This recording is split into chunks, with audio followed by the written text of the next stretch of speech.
This might just be the most underrated flagship of 2025. The ZTE Nubia Z80 Ultra is one of those phones that doesn't make a lot of noise, but when you actually look at what it offers, it's kind of shocking how much you're getting for the price. Right out of the box, the design stands out. The phone has that signature Nubia style, bold, sharp, and modern. It's got a glass front and back with an aluminum frame, giving it that expensive, solid-in-hand feel. It's definitely not a lightweight phone at 227 grams.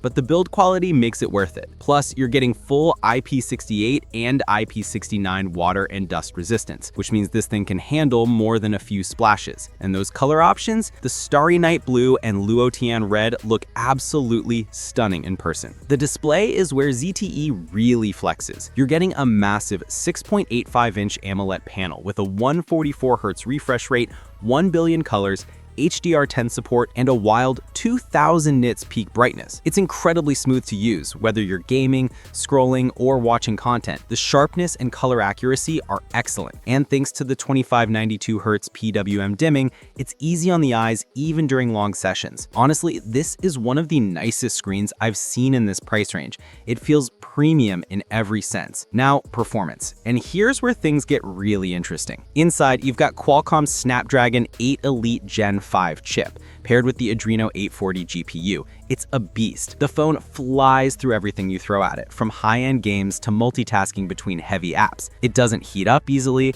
and benchmarks are through the roof. Over 3.8 million on Antutu and around 10,900 on Geekbench. This is easily one of the fastest Android phones right now. Combine that with the new Nebula AIOS 2 based on Android 16, and the software feels light, smooth, and refreshingly clean. Storage and RAM are also top tier. You can get configurations up to 16 gigabytes of RAM and 1 terabyte of UFS 4.1 storage. There's no SD card slot, but honestly, that much internal storage is more than enough. App load times are instant, and background app management is excellent. No weird reloads or lag. It's clear ZTE optimized this thing really well. Cameras are also a strong point. You get a triple setup on the back, a 50-megapixel main sensor with OIS, a 64-megapixel periscope telephoto with 2.7x optical zoom, and a 50-megapixel ultra-wide lens for those wider shots. The main camera takes sharp, balanced photos with great color accuracy and solid dynamic range. The telephoto lens is surprisingly detailed even in lower light, and the ultra-wide is great for landscape shots without much distortion. You can shoot up to 8K video or 4K at 120 FPS,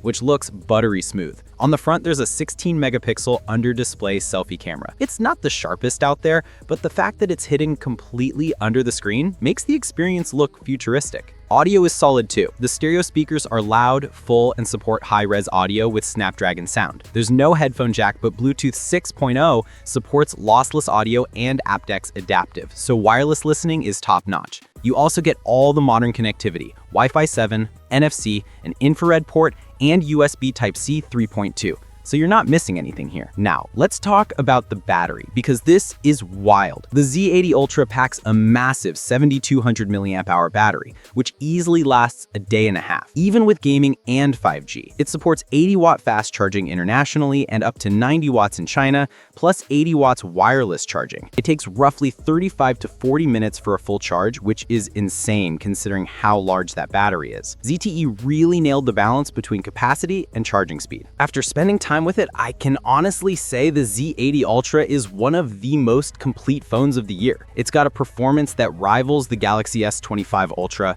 an incredible display, strong cameras, and a battery that just doesn't quit. The only real downsides are the missing headphone jack and the slightly heavy body. But beyond that, it's a powerhouse. If you're tired of the same big brand cycle and want something bold, powerful, and a little different, this phone deserves your attention. And if you've made it this far, drop a comment. Would you take this over the Galaxy or iPhone lineup this year? I'd love to hear what you think. Don't forget to like this video and subscribe for more honest tech reviews coming your way.